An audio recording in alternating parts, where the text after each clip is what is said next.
the more he crushed it, it fed thousands and thousands of people, and 12 baskets full left. That's what crushing does in our lives. It multiplies us, it increases us, it builds us up, and it makes us more than we would be had we had sat in a lap of luxury and had everything go well. We're talking about a subject. Get us started. What are we going to unpack for an hour? We're going to talk about something that has been uncomfortable for the church to talk about. We talk about victory. I'm the seed of Abraham, success, abundance, life, prosperity, victory over this and that and the other. We don't talk about crushing. And the book is called Crushing because the emblem of our faith is an execution chamber. The cross was an execution chamber. It was years before it became a place of adoration. It was a place of reprehensible judgment on felons and criminals, and our Christ died in the most hideous way on a cross, naked in front of all of his disciples, crushed as far as his image was concerned, and his affluence and influence shattered as he bled to death, writhing on a cross, and yet we say nothing about suffering. So when people suffer as saints, they do it in silence because we feel obligated to tell each other that we're not going through anything. And I wrote the book Crushing because I believe crushing is just a step to conquering. And once you have gone through your crushings, you become a conqueror, wise and strong because of what you went through. I don't know that it says this, and I read a lot of this book. I don't know that this says this exactly, but I feel like the big subject that we're talking about is why do bad things happen to good people? Right. You know, I mean, and so what you're really undoing and what we're really unpacking is this unique dichotomy of victory or victor, you know? I mean, victim or victory, and you're, you know, we're sitting here saying that we pray from a position of victory. The cross is done. My dad used to say it this way: God's done all He's ever going to do about the devil. Right. It's called the cross. It was 2,000 years ago, and so then we've got this victory position. You know, Jesus said, "I have all power," and He lives in us, and all this, and we have this position of victor. Right. And then crushing happens. Yes. And we don't know how to, so that's why you're in the house. Right. To start kind of explaining the age-old question. Listen, this is so funny to me. Every time on CNN, Larry King would have any person of faith, Rick Warren, T.D. Jakes, Joel Osteen, whoever he would have, somehow he would always get around and want an answer to that question. Why do bad things happen to good people? That's right. He never got that satisfied. I believe he's, you know, I believe he never got that answer. No, he never got it to suit him. And Billy Graham, nobody. Let me say this to you, something you don't know about me, trivia. I was born June 9th, 1957. I am my mother's youngest living child. She had a child after me that died and a child before me that died. I was born between two dead children. I was the only one that lived out of those three. I have two older siblings. And I grew up in a house with a father who had kidney failure, who got sick when I was 10 and died when I was 16. Those atrocious, sad, challenging circumstances have so much to do with who I am as a person. You know, if I had not, she wouldn't have raised me the way she raised me if she wasn't grieving as she raised me, if she wasn't clinging to me as she raised me. I wouldn't be a caretaker if I hadn't grown up in a house with a kidney machine. I could run a kidney machine and couldn't ride a bike. So this whole notion of taking care of hurting people is in my DNA. My goodness. Yeah, it goes all the way back to my childhood, climbing up on a hospital bed to shave my father when he was sick, or clean him up or dress him or whatever. And so as I sit here today with the ministry to hurting people, it's only fitting that I would write a book called Crushing, because I have been crushed. You know, life is crushing. Periodically, it's necessary. Christ was crushed. Grapes are crushed in order to become wine, and the goal is the wine. The goal is, what do you have left, not what did you lose. And learning how to look to what is before you. The Bible said he despised the shame of the cross, but for the joy that was set before him, he endured the crushing, because he knew the crushing was going somewhere. And I wrote that book to people who have been crushed, who are being crushed, not just physically, not just death, not just COVID-19, though that is a horrible thing we should talk about, but crushed in their heart. You know, if I cut my leg, I can get some medication for it, and I can take some pain medicine for it. If I stump my toe, I can get something and Band-Aid it up and put some painkiller on it, and I'll be fine. If I break my heart, there's nothing to take for it. And so many Americans are suffering from broken hearts, from family issues, from parental issues, from domestic issues, from family issues, and we have to paint a happy face on, because we're Christians. And this is the way we look. We're Christians, you know, with our crosses around our neck, never knowing that our crosses are in our lives. Jesus made the toughest altar call that's ever been made. We make altar calls today. God will turn your life around. I don't care how low you are, he'll pick you up. He'll get you together again. If you come to Jesus right now, he'll heal your marriage. He'll bring you through. That's not the altar call Jesus made. Jesus made this altar call. Pick up your cross and follow me. What? Who wants to pick up an instrument of death and cruelty and follow you to a cross? And yet thousands of people followed him. What did Jesus know about crushing that made thousands of people almost faint in the desert without food to hear him deliver a message about take up your cross and follow me?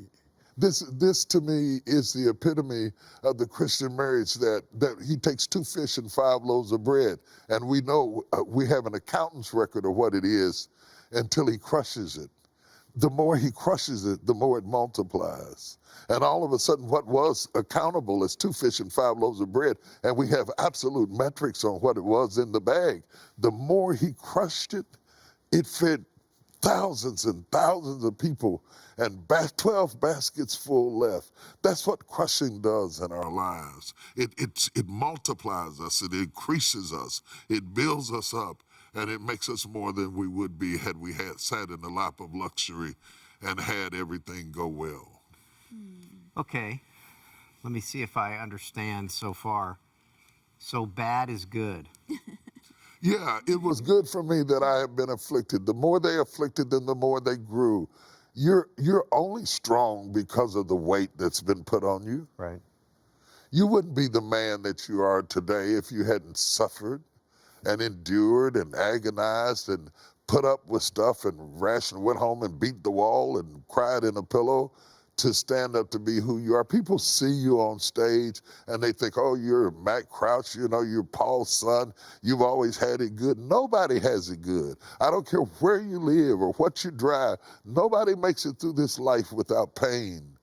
The call to take up the cross doesn't stop with the zip code. Right. It's a universal call from a God who was able to stop the cross, but allowed it to continue because redemption came through it. So, crushing, God turns pressure into power. All right.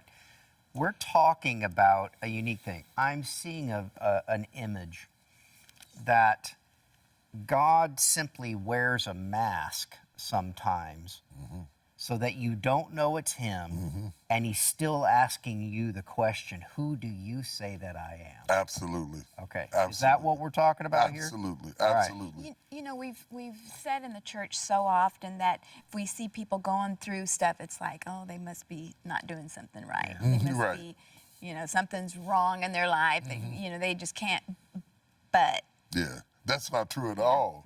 I mean, Job was picked out because he was a righteous man. Right. You know, Christ, there was no gall found in his mouth. He went through the judicial system and was crucified. You have to realize, Paul craves, oh, that I may know him in the fellowship of his suffering. What a strange request to make. You know, I've never met anybody that I thought, oh, I want to suffer like you. You know, Paul says his prayer is, oh, that I may know him in the fellowship of his suffering and the power of his resurrection. You can't have a resurrection without a crucifixion. There must have been some knowledge. This guy speaks 5 different languages. He's traveled all over the world. He's trained at the feet of Gamaliel. He's very experienced. He is a spiritual father in Zion. He's responsible for most of the epistles in the New Testament. And the one thing he asks for is to know him in the fellowship of his suffering and the power of his resurrection. And really, they sound like contradictions, but the suffering and the power of his resurrection are the same thing, because you can't know him in the power of his resurrection if you haven't had crucifixion. There's something that comes out of surviving that gives us tenacity and fight, and it has nothing to do with your temperament or how you lash back at people. In fact, some of the people who have the sharpest tongue have the weakest mind. To really be strong is to be left standing when the storm is over. Crying, maybe, a windswept, hair all over your head, clothes tattered and torn, but still here. And I think that we need, especially in this hour, that God has allowed this tsunami of disease to attack the world and made everybody, rich and poor, from every tongue and country, go to their room in time out, proving that none of our technology supersedes his ability to control it. I'm not saying he sent COVID-19, but I'm saying nothing escapes him. He had to allow it, and yet we are still here. My goodness. And it begs the question, why are we still here? What does God have for us that he allowed us to survive the crushing to this point? What am I supposed to learn from this? Not run from it, not lie about it, not succumb to propaganda about it. And everybody keeps trying to say what's going to happen, and the disease seems to be running things. How you come in the store now is control. How you go shopping now is control. And we get down into, you know, these are my rights, but none of us want a right to die. We want to have rights, but I want to be alive, and I want to have the economy, but not at the expense of losing me. I just think, wait a minute, first things first, God so loved the world, he gave his life for people. And to everyone who's suffering from anything, and their families calling saying, you know, I didn't get to hold my mother's hand. I never got to say goodbye. They wouldn't let me in the hospital, screaming and crying on the phone, feeling guilt and shame. Maybe you're one of those people, or related to one of those people, or near one of those people. Or maybe you're one of those people who died because you couldn't get in the hospital because the hospitals were filled up with them and you lost a loved one to some other disease. Or maybe you're going through a divorce. Or maybe you've got a child that you poured your heart into and they turned around and broke your heart. There's a lot of ways to be crushed. Maybe you're one of the people who built the business and got it going and it all fell apart. Or you were working on a job and doing good and now you're back to square one again and you're trying to figure out where you're going to stay. You don't have to be poor to be crushed. You don't have to be Republican or Democrat or Baptist or black or white or Pentecostal. Crushing comes to everyone's life, but it never stays. And I think that when we start to talk about this crushing, there is a dignity even in suffering. the kind of dignity that was on the face of Coretta Scott King holding Bernice in her lap and her husband's body up front, the kind of dignity that was on Jackie Onassis. Blood all over her dress, but her head was still in the air. There's a dignity that comes up in your spirit that you say to life, you won't break me. And if you're suffering right now and you're on some sort of cross, it's because when this is over, you'll be changed in some way. No longer grapes, no longer temporary. Grapes are one of the few fruits that are raised to be crushed. And Christ was raised to be crucified. But he told the boys, don't give up on me. 3 days I'll be back. And that I'll be back is why I wrote Crushing. Not to tell you how to squirm on the cross, but to show you how to roll the stone away and get back up again. I know it. That's what I want you to know. It's not over. It's not going to stop here. So wipe your face. I cried too. Pull your hair out of your face. Messed up your makeup. It's okay. It's not over. God turns pressure into power. He makes wisdom out of the mistakes we made. Wisdom is made from the elixir from every stupid thing I ever did before I got there. And if I hadn't been allowed to go wrong, I'd never be able to get right. So forgive yourself. I want to talk to you. I want to be something on your nightstand or in your bathroom.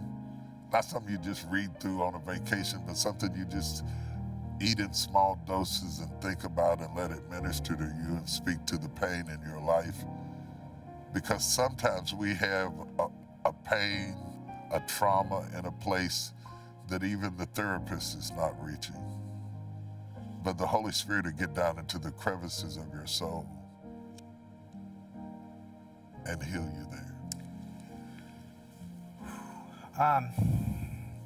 You're doing it again. You're changing the atmosphere in this studio. And you know what I was sitting there thinking while you were just talking? Think of how much God loves his people, that you'd be sitting in a green room at Lakewood Church in Houston, Texas. Yeah. And God would start speaking to you the tenets of what this book has become. Yeah. You told me you start writing on a yellow legal pad as fast as you could, knew that you were not getting a download to speak at Lakewood for that particular service, but that it would become this book. So God had it downloaded to you. You respond obviously correctly.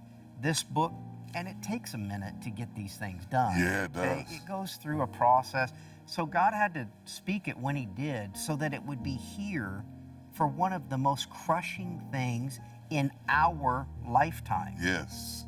This is a weird situation. With all of our technology, we are really a hurting, crushed people right now. We are. This book was here prophetically on time. Yeah. Unbelievably on time. T.D. Jakes just happens to be a kid that was told by his teachers he wasn't a very good writer. Some 20 books on the New York Times bestseller, including #1 New York Times bestsellers later. That teacher apparently doesn't know much about teaching. So the big picture here is, why do bad things happen to good people? We know that God wants us to be who we are based upon what we're going through. And let me tell you something. You know, every person watching this broadcast and every person talking right now, including me, have been crushed. Absolutely. Okay? It happens. Help us understand that unique dichotomy of what God's doing with this crushing. it's a real tough thing to explain, and I want to hear you. First of all, I learned is never try to make sense of it while you're in it. Okay. You have to focus on surviving it, not understanding it. Because the crushing is so intense and so personal and so deep that you only understand in retrospect. When you look back at it, you say it was good for me. It's over now. It was good. Not while you're in it, but after you're through with it, it was good for me that I've been afflicted.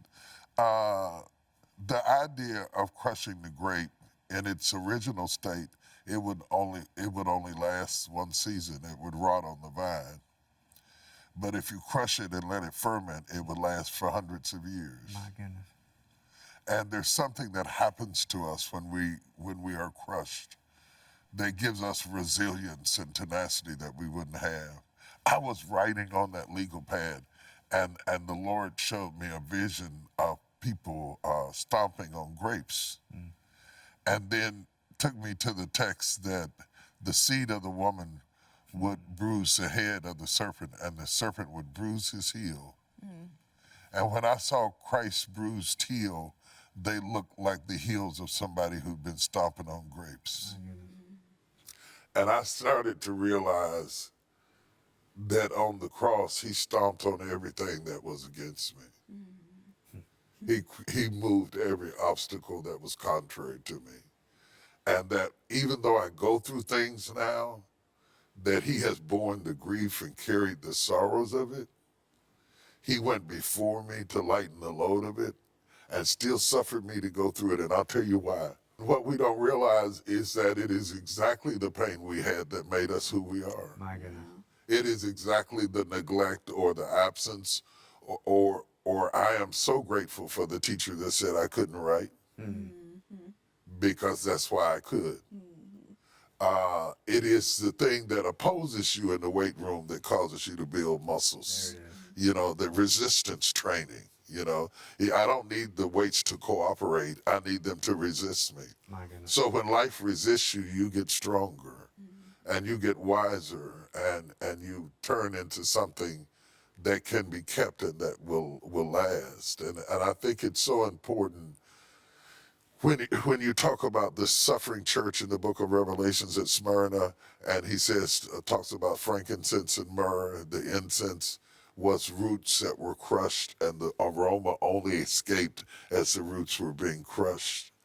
And there is an aroma that escapes your heart when you're crushed. People who have not been crushed cannot access their emotions well. Wow. They cannot verbalize or enunciate feelings well, and sometimes it's dangerous to give power to people who have no empathy. What we need is somebody who can be touched. That's why Christ came, so that he could be touched by the feeling of our infirmity. Look at Jesus coming to the tomb, to the graveside of Lazarus. Why? I mean, he comes in there and cries about somebody he knows he's going to raise. He knows how the story's going. Why are you crying, Jesus? Mary's crying because she thinks her brother's gone. Martha's crying because you were not there. You come in the room with these people that are crying and you sit with them and you cry with them. Oh, that I may know him in the fellowship of his suffering. There's a fellowship, a koinonia, a camaraderie that happens when you walk in a room with people that are weeping and you dare to weep with them. We have fellowship. We drink from the same cup together. When we have fellowship in the suffering and we know that we are not alone. And I wrote this book because in my pocket, I think my cell phone's in my pocket, I've got 4 million people following me on Instagram alone. I've never had 4 million people following me around. That's not even to mention Facebook and Twitter, 4 million, and not to mention any of them. I can take a picture of us and 4 million people see it right now. Right now. Never had that in my life. That doesn't stop loneliness at all. So we have all of these things that suggest intimacy, but deny intimacy. And it seems like the more people we bring in, the more we're left out. And the worst part about crushing is to be alone, you know? Yeah. And I wrote about crushing because people are worried. People are going off the edge. I got a call the other night from a young man who told me that his granddaughter hung herself in her boyfriend's front yard on a tree. Jesus. You think that all of this fear and isolation and bad news didn't play into that on top of personal problems in life? Overwhelmed. And I think that crushing was meant to be a guide through the wilderness. Let's take a subject like divorce. Yes. That is a crushing. Yes. Some people can move on, find somebody new, and live happily with this new person. Another person can be bitter, angry, ugly, and die alone. Right. What did the one do right, and how can you be crushed and end up not turning into wine? Oh, that's a good question. That's such a good question. I hope my answer will match it. What we must realize when we go through divorce is that we are not grieving over the person. We're grieving over what we had in mind. Oh, oh man. Yeah. Out of 8 billion people in the world, there's nobody that could leave you, that would leave you so strung up that you'd spend 8 years in pain. It's not the person you can't get over. It's what you had in mind that you can't get over. Oh, come on with it. My goodness. And if we can let go of what we had in mind, we can discover what God had in mind for us. And the difference between the person who can't move forward and the person that can is how quickly we adapt to letting go of what we had in mind. My goodness. My goodness. Well, they say that the #1 cause of divorce is Unmet expectations. expectations. Yeah. Yeah. As a man thinks, so is he. As a man thinks in his heart, so is he. I thought it would be this way. You know what's funny about that is we have expectations of people that they never agreed to. A lot of times we grow up planning a wedding without a groom, and we're just looking for somebody to play a role in a script that we already wrote. My goodness. And a lot of times we say the same things, but we mean different things by them. I love you. You say I love you back. That doesn't mean we meant the same thing by I love you. My wife and I talk about going on vacation. And we both get excited. We're packing the bags. We're going on vacation. We're getting out of here. We feel like people on a runaway. We're laughing in the car. We're going on vacation. We're actually leaving. We're leaving. You know, we're so excited. The plane's going up in there. We're away. We're away. But when we get on vacation, I discovered that what I had in mind and what she had in mind was two different things. Evidently, you can relate to this. Evidently, you can relate to this. What I packed for and what I expected and what I was up for when we got on vacation was totally different for her. Her idea of a great vacation is not wearing makeup. You know, I don't have to get up at any particular time. I can sleep late. You know, so there she is in the bed. And there I am sitting at the bed, rolling my eyes at her thinking, I thought this was going to be a vacation. Yeah. Okay? This is not a vacation. You could have stayed in the bed at the house. Okay? And I'm totally frustrated. Even though we used the same words, we expected two different things. And so when you start talking about disappointment begins with the expectation that wasn't communicated, and you brought me in to play a role that I never got to read the script. And if I didn't sign off on the script, you have to forgive me if I don't play the role well. It takes you years to figure out what you meant by I love you and what I meant by I want you to be my wife. What wife means to me has something to do with what my mother showed me, what I do or do not like about that. What wife means to me has a lot to do with what they were showing on TV during the time. It has changed in the last 20 years what it means to be a wife. So words don't ensure results because words require images. And I wish we could see pictures rather than words, because the pictures are true to the vision you have in mind, and the word always falls short of the vision. Does that make sense? Yeah. Have you ever produced a movie at all? Have you ever done that? You've done a little bit of that. So you just fixed that one thing. The question was, let's use an example as a divorce. You know, you can do it right, you do it wrong. How do you do it right? You do it right by letting go of the fact you got to separate the person that left you with the preconceived idea that you had in your mind. And as soon as you can separate those two, you can move on. Someone that's stuck in bitterness. Let's do a hard one, the loss of a child. You've got somebody stuck and they're just bitter and angry at everyone and everything. What do you say to them? First of all, I've never lost a child. I won't say that I have. I grieve with you. I cannot imagine the inextricable pain that you must be going through. I respect that pain. I love my children. I cannot imagine one moment breathing. I would be so disappointed if I outlived them. And my condolences to you. But I also want you to manage that with the reality that somebody never had a child at all. Never got to put a diaper on them. Never got to burp them. Never got to hear them say mama. Never got to take a picture of their first step.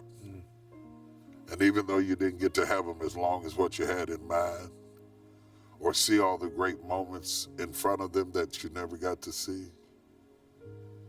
at least you got to touch them and to smell them and to hold them and to have them and to know them. And for those brief moments that they were in the world, you made their world the world it was. And if you're a Christian, you'll see them again. Until then, may the memories and the moments and the loving and the touching and the laughing and the stumbling and the toys left in the floor be the friends that comfort you, because you are an exceptional woman or man to have had an experience that other women are praying for and have never had a child at all. There is a whole bunch of people. Let's use the issue at hand. Today's season that we're in has to do with racial reconciliation, or hopefully getting to that point. That's a crushing. The COVID is a crushing. And there could be somebody that is thinking, all these politicians that are telling me what to do and how to do and all this, and they are so angry and put off. And how do we get out of that to become wine instead of just crushed grapes? You know, I had back surgery several years ago. Between L4 and L5, they did a laminectomy, cut into my spine 4 inches deep. It was weeks before I could walk, and even then it was hard. I never would have gone to the mayor to ask him to do that surgery. I wouldn't have gone to my senator or even my president and asked him to operate on my spine. If we let the people who are good at what they do what they do and respect them for what they do, without allowing other people to get into a conversation who are not qualified to have an opinion, everything would be so much simpler. My goodness. When it comes to our health and our well-being, we don't go to our barber when our tooth is hurting. If we can get things in the right column and stop allowing people to sell us beachfront property in Arizona, and just go to the people who do what they do, and they're not perfect, and they're not always right, and they don't always have it together. But of what we got to work with, if I'm gonna have a tooth pull, I'd like for you to be a dentist. Yeah. As simple as a tooth. And if I'm gonna get my hair cut, I'd like for you to be a barber. So how much more in a pandemic do we want to hear from the best of the best, and then make the decisions that we need to make to best protect our loved ones and our family? And I think that that's the beginning. In the absence of truth, you remember, I can't remember what you call them, but in geometry class when we were like in junior high school, those little metal things you put down and you draw a circle. Yeah. You know what I'm talking about? Yeah. you can make the circle large or small. The most important thing wasn't the size of the circle, it was the steadiness of the point. If the point was right, the circle would definitely be right. You didn't have to be talented to make a circle if you got the point right. That point is truth. Truth holds us to a parameter that creates a circle that's safe. We have lost that truth of what is true. We don't believe in anything. We don't believe in anybody. We don't trust anyone. And if anybody says anything, then there's somebody who comes up and retaliates with some propaganda to create a myth that moves the point, and the circle is broken. We've got to get back to a few absolute truths that have nothing to do with being Democrat or Republican or millennial or boomer or black or white. 2 + 2 is 4 in Africa, in Saigon, in Italy, in Canada. Truth is absolute. That's why when Jesus came, the Bible said we beheld the wonder of his glory, the only begotten of the Father, full of truth and grace. If you don't have a truth, then you can't have a grace. And so I think what we really need today is to get away from all the noise of all the people who are campaigning for us to pick a side. And instead of siding with which one of them we're going to go with, we need to make them side with us and get a truth that we dig down in the ground and say, this is true.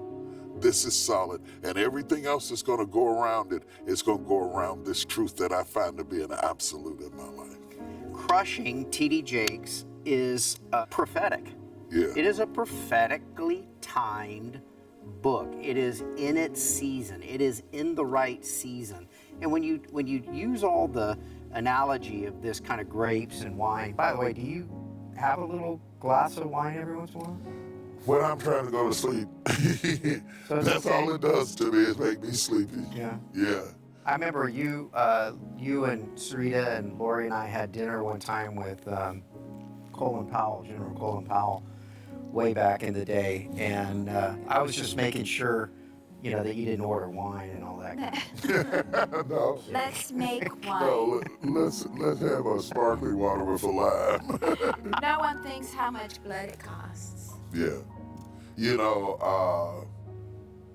That phrase means a whole lot to me because even in the cost of being you, no one thinks of how much blood it costs. Your grandkids will grab your legs, your wife will hold your arms, and nobody will know what it costs you to be the hand they held. Nobody knows the blood it costs to be who we are. Whether you're Mother Teresa or Annie Lee Johnson, it costs you something to be there for anybody. It costs you something to be the woman you are. And nobody knows what it costs. And so you'll always be judged and undervalued and underappreciated by those trolls who hit you up on Instagram and Twitter and Facebook and say the most ridiculous things out of jealousy or envy and strife, and they don't know that they're writing from one sufferer to another one. It costs all of us something. Not just the successful, the downtrodden, the person, the single mother who's got 3 kids and left alone in a 2-bedroom apartment and you're working 2 jobs, making minimum wage. Nobody knows that you're standing there smiling at a checkout counter and your feet are hurting, your back is aching, and your kids are waiting on you when you get home and you are tired and exhausted and at the end of your rope. The person who goes and treats person after person and walks up down the aisles in the hospital, medicating not just the nice, but the mean people and the rude people and the obnoxious people. And as you're putting your life in danger for somebody who doesn't even seem to appreciate you, nobody knows the blood that it costs for you to be who you are. And when I write to crushing, I write to every person who ever gave up some of themselves for somebody else. And nobody ever even recognized no awards, no trophies, no Grammys, no Emmys, no Pulitzers, no New York Times feature Only God knows how much you were crushed to make the wine you had become. But when I smell it and when I taste it, I can know that it's been through something. And experience cannot be faked. That's the kind of thing that I'm talking about. Feels like there is a truth that I'm seeing clearer because of this, that God is looking for, or let's say it this way, how do you know you have faith until it's called upon? I'm laughing, you're in my Bible class. You're in my Bible class. You know what? Oh my God, I'm going crazy right now. I'm going crazy right over here in this chair in front of God and everybody.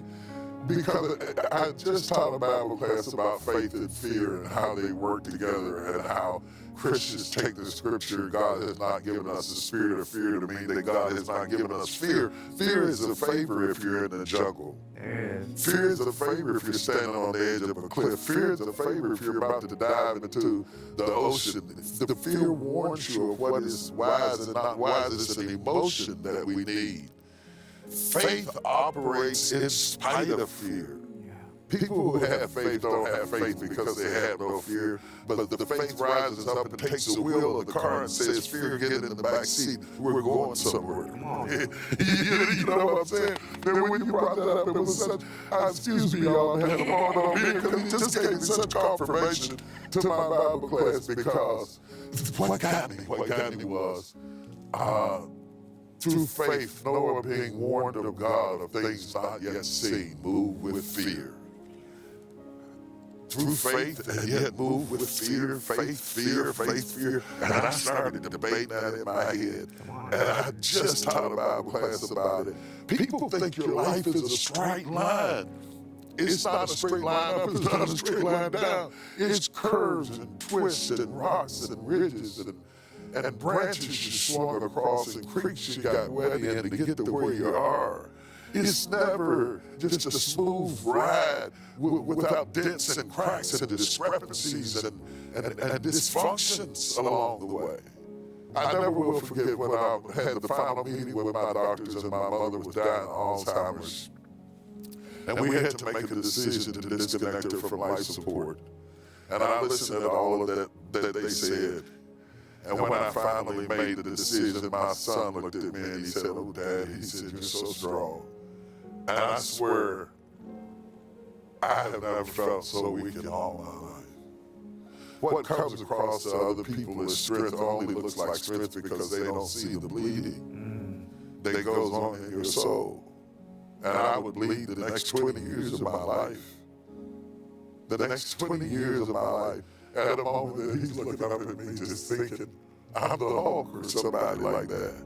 Faith rises up in spite of feelings, and it does what it has to do, and it responds to life however life goes at it.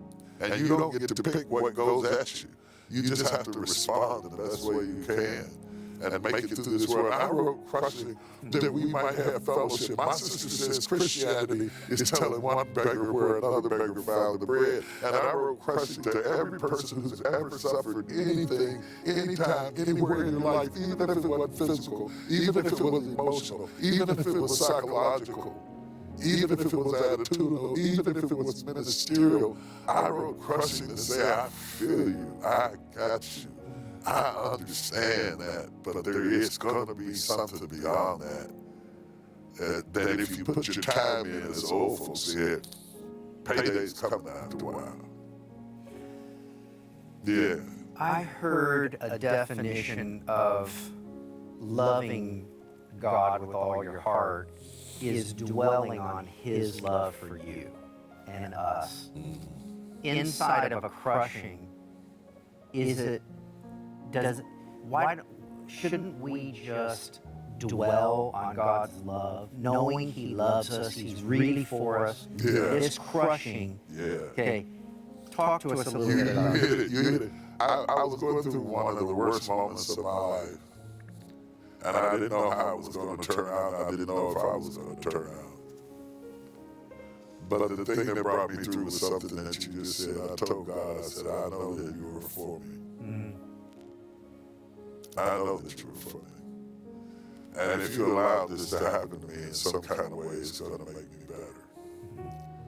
And I don't like it. And I can't control it. And it hurts like something I cannot believe. But I trust you that you are for me. And you would never let anything happen to me that it wasn't ultimately going to work out for my good. What you're talking about is knowing God's ways better than you know his acts. To know that he is for you gives you staying power when you question what he did to you. It's like a parent who punishes a child and then takes them out for ice cream. You know what I'm saying? To have the blessed assurance. Oh. Thank you, Lord. Yeah. Woo. To have the blessed assurance that he is for you, that he that hath began a good work in you shall perform it unto the day of Jesus Christ. That's that kind of, real church doesn't happen at church. I mean, I'm a pastor. I believe in going to church. I love it. It's wonderful. I'd rather preach than eat when I'm hungry.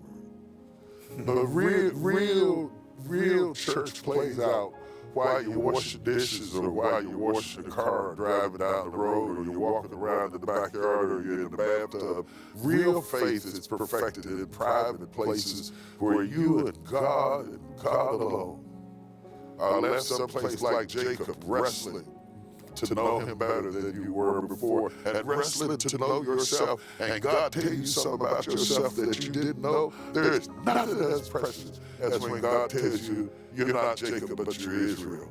You're not down, but you're up. You're not stupid, but you're wise. Whenever God tells you something about yourself that helps you get through this world a little bit better, that's church. That's treasure. Oh, yes. Seal this beautiful word on our audience as we go out today. The Bible says that Jesus saw the two disciples on the road to Emmaus and that he walked a 7-mile stretch with them. And over the period of a 7-mile stretch, he opened up all of the Old Testament shadows and types of who he was. If you know anything about your Bible at all, there are so many shadows and types in the Old Testament that he could have walked 70 miles, but in 7 miles, Jesus explained himself through the major prophets and minor prophets and books of poetry and books of history. And then when they got to the house and they got ready to go in, the Bible said he made as if he would go further, and they stopped him.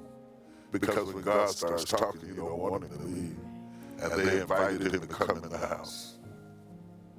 And as they sat around the table with him, the Bible said he took bread and lifted it up and broke it. And suddenly what they did not see on the road and what they did not see in the sermon, they saw in the order of the breaking of bread. There's something about the breakings in our lives that causes us to see God in a way that we would never otherwise see him. There's as much difference between a person who's praising God because the music is nice and a person who's praising God because they've been broken as night and day. Somehow, when he took that bread in his hand and he broke it, in the breaking of the bread, the process of breaking, they saw God. My prayer for you is that you will get a revelation of God in the breaking of your life, in the cracking of places that you thought would always be there for you, that you would see something about God that you never saw before, and that you would recognize that you are not at the table alone, but he sits with you, and he manages the crushing moments in your life.